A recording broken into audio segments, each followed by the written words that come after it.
Hadirin sidang Jum'ah yang dimuliakan Allah, pada kesempatan khutbah kali ini khatib ingin sedikit membahas tentang fungsi pengajar atau kedudukan pengajar.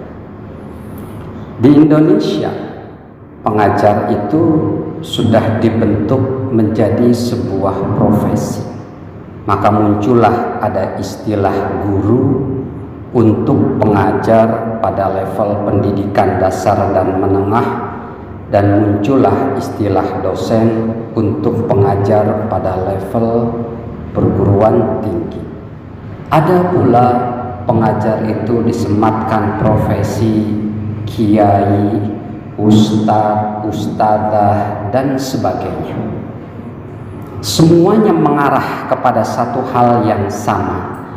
Apa itu? Fungsi menyebarkan ilmu. Hadirin yang dimuliakan Allah, ternyata kalau kita telisik secara lebih mendalam, ayat-ayat pertama yang Allah sampaikan kepada Nabi Muhammad itu secara sharih dan clear, cetowelo-welo kalau kata bahasa Jawanya, memproklamirkan bahwa Allah itu zat pengajar. Apa buktinya? Mari kita baca surat Al-Alaq ayat 1 sampai 5. A'udzubillahi minasyaitonirrajim. Bismillahirrahmanirrahim. Iqra bismi rabbikal ladzi khalaq, khalaqal insana min 'alaq. Iqra wa rabbukal akram alladzi 'allama bil qalam, 'allamal insana ma lam ya'lam. Artinya, bacalah dengan membaca dengan asma Tuhanmu yang telah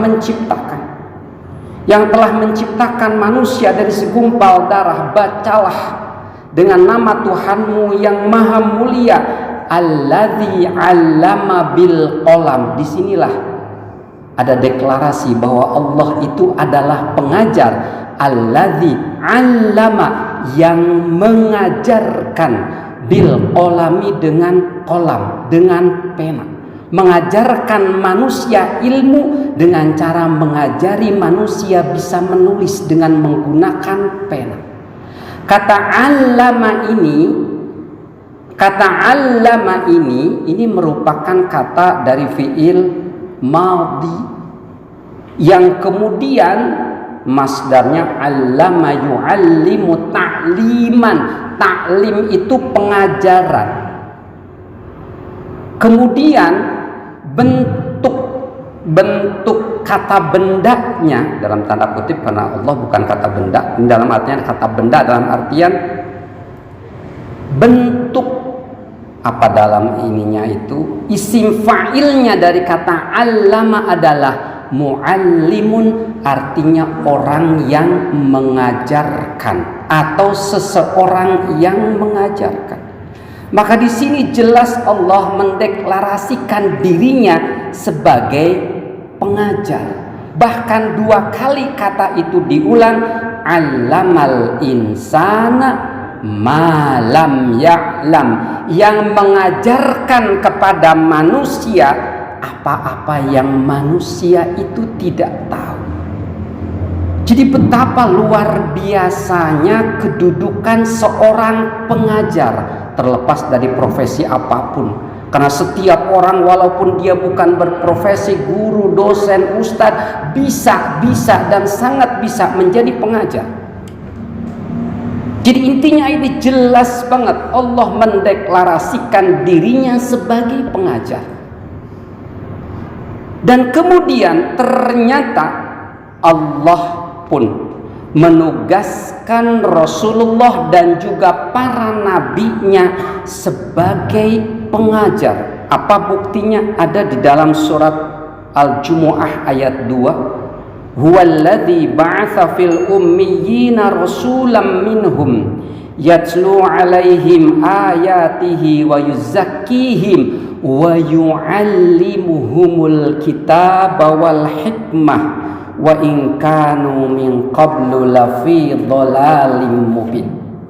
Huwallazi, dialah zat, Allah kembalinya rujuknya, ba'atha yang telah mengutus fil ummiyina kepada orang-orang yang ummi, yakni masyarakat di Mekah ketika itu, rasulan, kepada seorang rasul, minhum, dari kelompok ummiyin, yatluna alaihim ayatihi, yatlu alaihim ayatihi, yang rasul itu membacakan kepada ummiyin ayat-ayat Allah, wa yuzakkihim, dan mensucikan kepada ummiyin, wa yu'allimuhumul kitaba wal hikmah, dan mengajarkan kepada ummiyin tersebut kitab wal hikmah dan sunnah.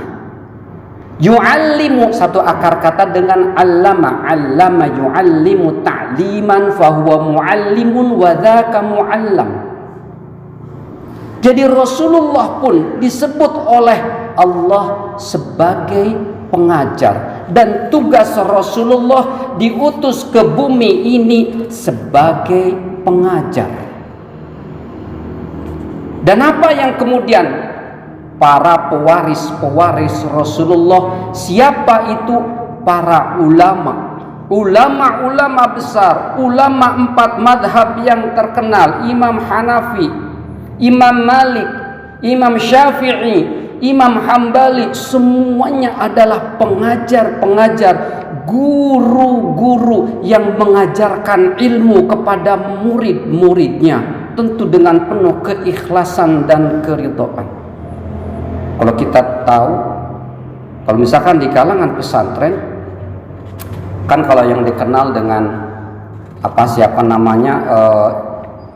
Waliullah Syekh Abdul Qadir Al-Jilani, yang sering disebut sebagai jadul, yang sakti luar biasa. Padahal ternyata beliau itu ada kisah yang mengatakan dalam sehari semalam mengajarkan 14 kitab kepada murid-muridnya. Dalam sehari semalam beliau seorang pengajar, seorang guru yang sangat mencintai dan menyenangi ilmu, dan kemudian secara ikhlas mengajarkan kepada murid-muridnya.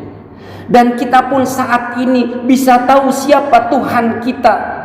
Kita tahu siapa Rasul kita. Itu jasa dari para guru-guru kita, para penerus-penerus ilmu dari zaman Rasulullah sampai saat kita sekarang ini.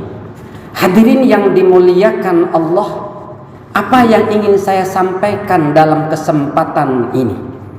Karena ada dalam sebuah hadis dikatakan akhliqu bi akhlaqillah, berakhlaklah dengan akhlak Allah. Salah satu akhlak Allah, salah satu perbuatan Allah itu adalah mengajarkan ilmu. Maka siapapun yang mengaku umatnya Rasulullah, hamba Allah, hendaklah dia menjadi seseorang yang siap untuk meneruskan ajaran Rasulullah, mengajarkan ilmu kepada orang lain, kepada generasi-generasi selanjutnya. Karena itu adalah sunnahnya para anbiya, sunnahnya para rasul, sunnahnya para ulama, dan orang-orang yang dikenal sebagai kekasih Allah, wali songo di antaranya yang dekat dengan kita, semuanya adalah para pengajar-pengajar yang menyampaikan ilmu kepada muridnya. Hadirin yang dimuliakan Allah, banyak resep yang dimunculkan oleh para ilmuwan tentang bagaimana seharusnya ketika kita memberikan ilmu. Ada satu resep dalam Al-Quran yang menurut saya itu sangat penting, mendasari siapapun yang ingin menyampaikan ilmu. Apa itu? Dalam surat Asy-Syu'ara ayat 215 Allah berfirman, "Wakhfid janahaka limanittaba'aka minal mu'minin," dan rendahkanlah dirimu kepada orang-orang yang mengikutimu, termasuk di sini adalah murid-muridmu yang menuntut ilmu kepadamu.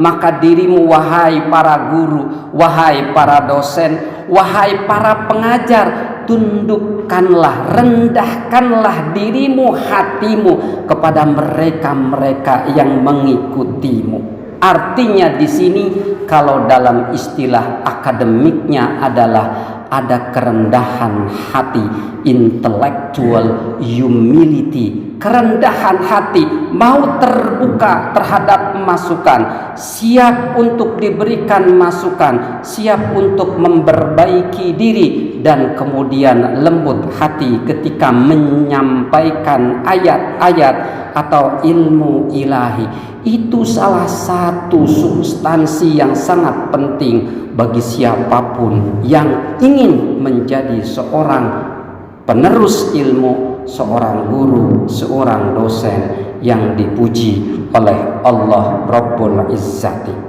Mudah-mudahan ada manfaatnya.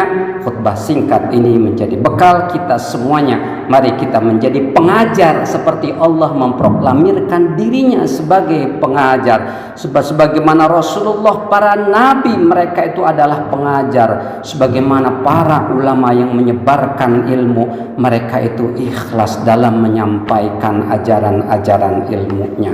Mudah-mudahan ada manfaatnya. Barakallah.